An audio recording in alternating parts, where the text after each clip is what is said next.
I love the Beatles, and I'm definitely not the only person out there who feels this way. The Fab Four are the most popular band in history, and there's hundreds of millions of articles, reviews, and covers of them all over the internet. So you might be wondering, what makes my video so different from those millions of others, and why should you waste your time watching? We're just gonna have to wait and see. Here's my top 7 favorite Beatles albums, because 5 is too small and I'm too lazy to do 10.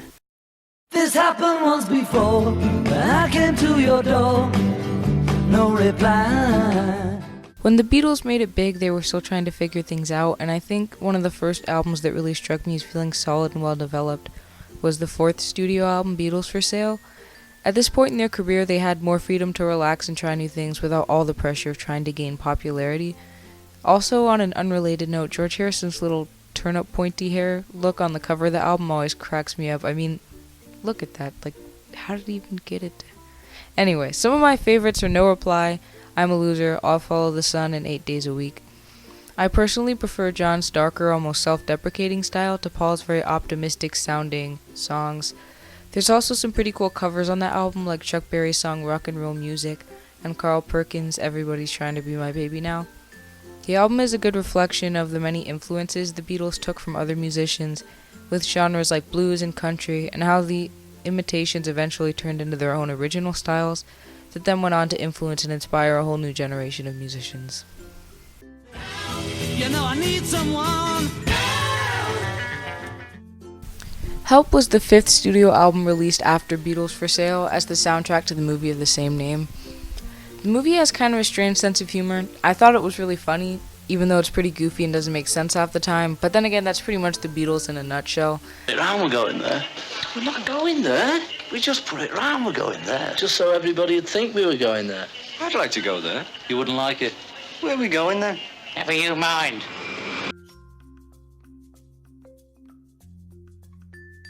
Before I get too distracted, Help has a lot of really iconic songs like Ticket to Ride, You're Gonna Lose That Girl, The Night Before, and I've Just Seen a Face. It was also one of the first albums to have multiple George songs on it, like I Need You and I Like You Too Much.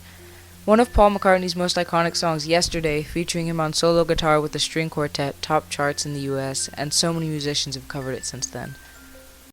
You don't know how lucky you are, boy. Back in the USSR. Okay, so this is where things start to get a little tricky. A lot of the songs on this album were written during the Beatles' trip to India, and while getting away from distractions helped them focus and write a whole lot of great songs, many of them were written individually. And although this may not seem like too big of a problem, the band really started to drift apart during the recording, and only about 16 of the 30 tracks were actually recorded by all 4 members. There were even a handful of times where someone would just walk out of the studio because of arguments or creative differences, and at one point Paul and John were even recording in different studios at the same time. John Lennon referred to the White Album as the beginning of the Beatles' breakup, and it can definitely be heard on a lot of the songs. If you listen to the album all the way through, it kind of feels like a big creative mess. That being said, that's a big part of why I love it so much. The album explores so many different genres like hard rock, experimental, country, blues, and even a little bit of reggae. Because it's so long, there's obviously bound to be some weak songs on it, and even though I love this album, it's only at number 5 because it starts off really strong and kind of tapers off towards the end. It starts to feel a little disjointed, but even so it shows how many new ideas they were exploring. And if they had stayed together a little while longer, I really would have loved to hear where they could have gone with some of them. The White Album also has some of George's best songs, like While My Guitar Gently Weeps and Piggies, and Ringo's song Don't Pass Me By. Some of my personal favorites on the album are Julia, Dear Prudence, Happiness is a Warm Gun, Helter Skelter, and Revolution 1. I kind of have mixed feelings about Revolution 9. I know a lot of people that totally hate it, and I definitely think it's a pretty interesting song, but I don't think it was necessarily meant to be ear-pleasing. I like to look at it more as an experiment with new technology, and when you think about it that way, it suddenly becomes a lot more interesting. If you like Revolution 9, please let me know in the comments, because I'm really curious to hear what other people think about it. So basically, during the White Album, there were a whole lot of different contributors to the rift between the band members. But if I tried to get into all that now, this video would be way too long. So in conclusion, I think the White Album is a pretty great album that gets overlooked a lot because of its flaws, but still has a lot of memorable and important songs. 20 years ago today, Sergeant Pepper taught the band to play. This is definitely the Beatles' most well-known album. It's based on the idea of a fictional band called Sgt. Pepper's Lonely Hearts Club that is performing a live concert in front of an audience. It has a variety of songs from pop and rock and roll to big band, Indian classical, and avant-garde. It also took the concept of album recording to a new level. Creating an album is a lot more than just a collection of songs. It's a true art and it takes a lot of thought to put all the pieces together. And Sgt. Pepper was one of the first albums to take this idea and do it at such an extreme level. All the songs were made specifically for that album and it just feels like one long concert. My favorite song from the album is probably A Day in the Life. The way the orchestra swells like that in between verses still gives me chills, and I personally think it displays some of Ringo's best drumming. If you really want to get the full effect, I suggest listening to a recording of just the drum track. I'll leave a link to one in the description. It has great energy, unique fills, and sets the tone really well, without taking too much attention away from the rest of the song by being too flashy. It gets the job done, it supports well, and at the same time, it shows off Ringo's great sense of musicality and style. Some other great songs are Within You, Without You, and She's Leaving Home. Maybe you can drive my car, and maybe I love you. Rubber Soul was the first introduction of the sitar into the group's musical repertoire, pushed by George Harrison's interest in Indian music and culture, and in my opinion this is really the first good, consistently well-written album that actually caught my attention as having a new and innovative sound. All the songs are originals from the band, and the album has a well-thought-out structure, starting with Baby You Can Drive My Car and ending with Run For Your Life. One of my favorites is Norwegian Wood because the sitar is amazing and it's a perfect example of their increasingly creative lyrics and musical style. This album was kind of the turning point for the band and their first attempt at something that had never been done before. The only song on this album that I don't really like is Run For Your Life, and John even said that he regretted writing it. It's a catchy song, but considering his treatment of Cynthia around that time, it's a little uncomfortable to listen to. Some good songs are George's Think For Yourself and John's Nowhere Man.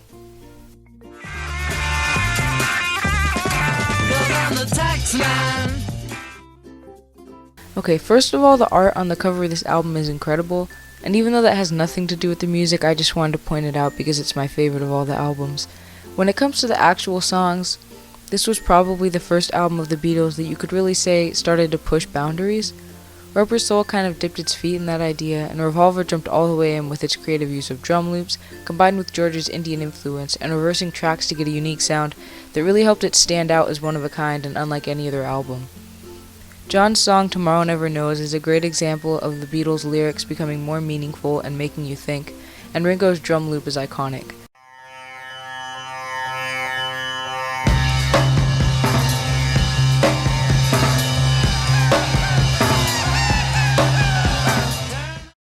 The string quartet and Eleanor Rigby is the perfect touch to fit the mood for Paul's lyrics.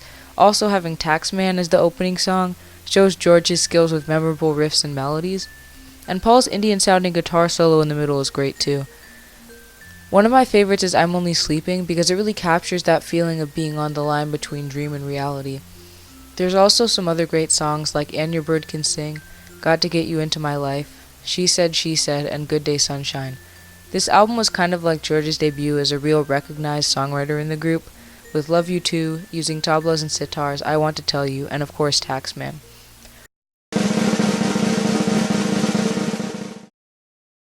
Come together right now over me. Even though many people think of Let It Be as the last Beatles album, Abbey Road was actually the last album that they all worked together on as a band.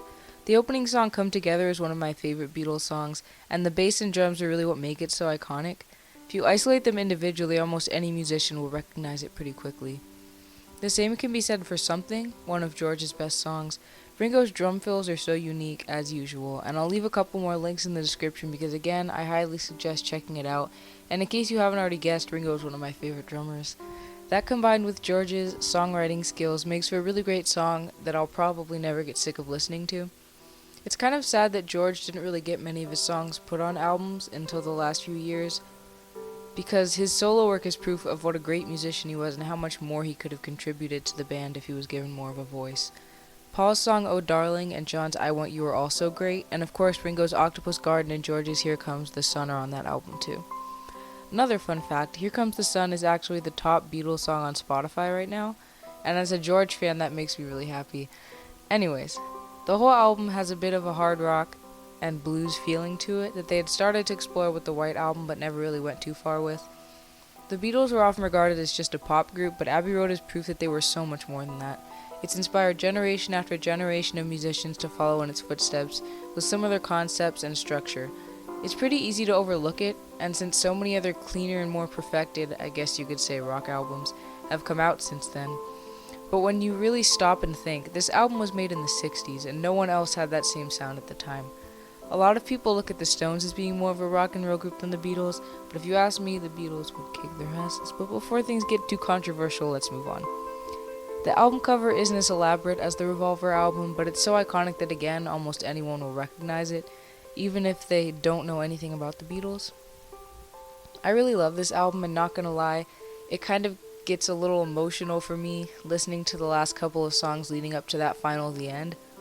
And even the incomplete version of Her Majesty as the last song just feels like the icing on the cake to me. It's short and it's sweet, and it's a great album made by a great band.